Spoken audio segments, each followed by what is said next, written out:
the Portland Trailblazers rebuild is finally finding a concrete direction. And we got to start off with just talking about Scoot Henderson really developing as a player, right? Great job here poking the ball out from Giddey. Could go right up at the rim. And Henderson this year has silently really gotten so much better from that rookie year. Although that isn't necessarily difficult. I do love this little catch and shoot he gives, right? Great job waiting. Steps right into it, right? Terry doesn't come up in time. So again, Scoot's able to immediately get back into the three ball. And again, great job here working with Ayton, rejecting the screen. And again, I like here he kind of waits. Again, rejects the screen. So he gets IO'd onto the back shoulder. Scoot keeps it up. Waits, right? Because it looks like he's about to, dump it off to Camara. Waits again. Tough little finish, right? And again, that's some of the finishing that you remember was hyped about for Scoot Henderson coming out of that draft. And again, able to stop, catch and shoot, quick and easy. And again, his development, I think, is a big reason that the Blazers have been on this huge run.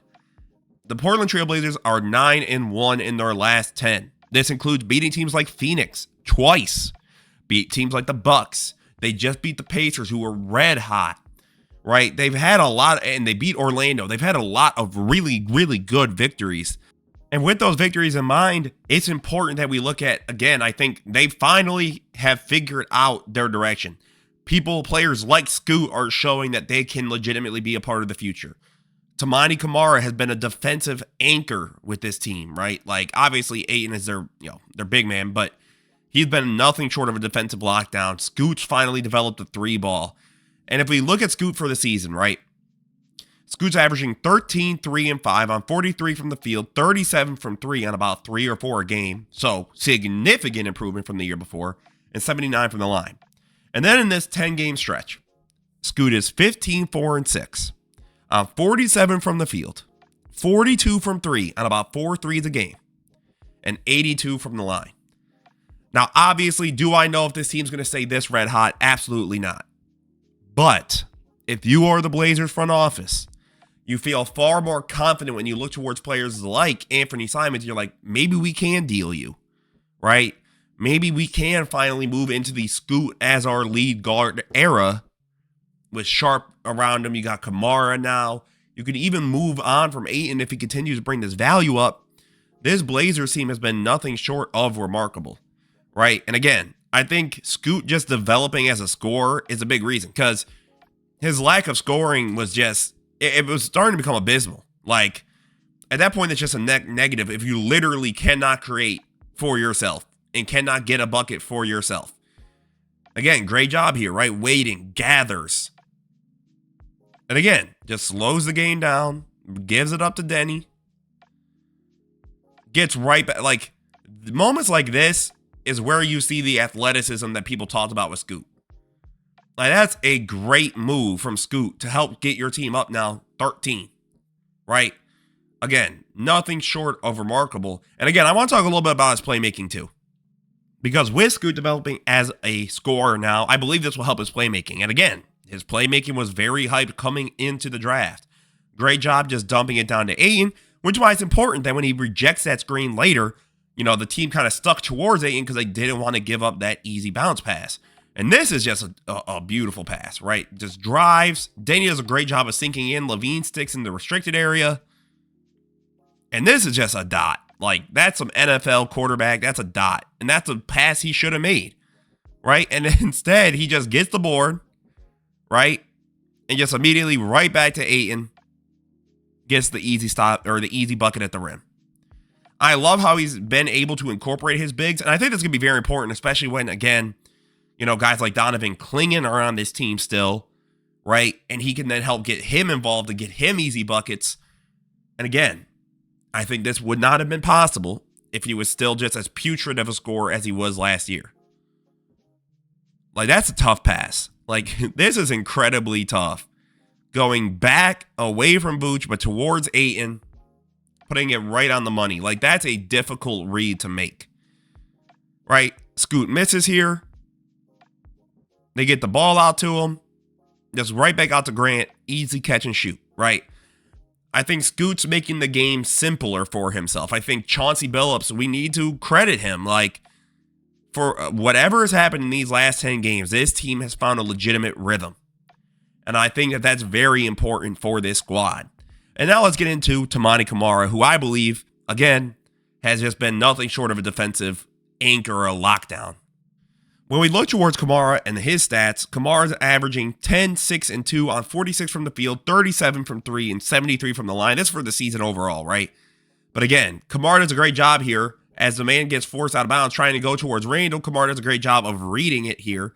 And then Camara in this stretch has been averaging 13, 7, and 2 on 62 from the field, 54 from 3, and it's about on 3 threes a game. So with a grain of salt. And then 77 from the line with 2 stocks or steals and blocks. Again, I think what Camara brings to this team as a lockdown has been actually just understated, right? You see, Camara does a great job, recovers, waits, right? He slows down. He then does a great job of making up the gap. Brooks loses the ball. Simons tries to poke. Camara just rips it out. I think Camara is a really, really good roamer, which I think is going to be really important for this seat. Like, look, like he just waits, sees the ball is going to get lost, and just steps right in front of Kuminga, who I don't think he even recognized that the ball was going towards him, to be fair. And again, Steph hits the guy in the back of the head, gets the steal. And again, Camara, I think, has been nothing short of remarkable as a this is high IQ. Herb Jones, Camara gets the ball out because he knows he's going to try and get it to the outside hand of McCollum, snatches it, back out to Simons, right? And they lose it, but again, he dies. He is a fighter, right? Camara, great job sticking on to Ingram. I just love does a great job forcing Ingram to have to go for the pass. Waits while Ingram's running out because he basically bringing Camara with him. McCollum has no other way to go unless he dumps the ball off right here. Snatches it from McCollum and then starts to leak into transition play. So again, what he has been able to do as a defender, I think is another huge reason because he is, again, just consistently, time after time, has come up big, right? Trips. Camara just stays in front, dumps it out to Denny. Easy assist, right? And again, I think he has to be a part of your future. Now, do I think he is going to be like, a top 3 piece on this team? Not necessarily. But if he could be a Herb Jones-like figure at the 4, that's remarkable. Like, that is huge if you're the city of Portland, if you are the Portland Trailblazers. I think, again, Camara has shown his lockdown abilities that can help, again, give this team a firm direction. And then finally, I want to talk about the dominance of Dominate. That's such a corny nickname. But this year has been averaging 15, 10, and 2 on 57 from the field, 18 from 3 on 0.6 a game, 65 from the line, right? He's giving you about 2 or 2.5 stocks, steals, and blocks. And again, Ayton has just been remarkable. He has just been nothing short of aggressive. It's basically what people wanted from him on the Suns. Now, you would argue it's because they didn't utilize him, right? Ayton does a great job setting this pick here for Allen. And again, just straight up and over. Great job of just attacking at the rim, right? Grant gives it back out to Ayton, misses it, and goes right back up. That's incredible basketball, right? That's how you want to see your big man be able to go and dominate. And again, he just, great job here, slipping behind. KD doesn't really get the call out.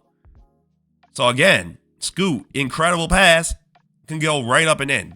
Ayton has, again, in this stretch, is averaging 20, 12, and 2 on 60 from the field, 0 from 3, again, on 0.6 threes a game, and 71 from the line. I believe that this is important, not just because of how the Blazers have been winning, but because now Ayton is building his trade value. I don't think, obviously, he's getting moved at this deadline. There's no way. But, this offseason, I think a team is willing to take a risk now on Ayton that they might not have before. which is going to be huge for Portland because then you could probably get draft capital for him. You can start to really accumulate the young pieces of talent. You can bring in Klingon to start. Or you'd be like, you know what, man? Let's stick with Ayton for another year. Trade him at the next deadline. Hope his value remains the same. And Klingon can get a little bit more time to learn under him. Portland has finally found a legitimate direction. And I think that's important. In a way, this was a return to the rebuild report. I'm giving this an A. Because now they actually have a direction. And now they actually have confidence, I feel like, that they don't have to basically keep running back this Simons, Sharp, Grant, Ayton run. And can trust Scoot, Camara, Denny, and even look towards Ayton and be like, you might be a part of us, or we can trade you for really good value. As always, guys, this was Eps or No Hoops. Don't forget to like, comment, subscribe. Have a beautiful rest of your day, guys. Peace out.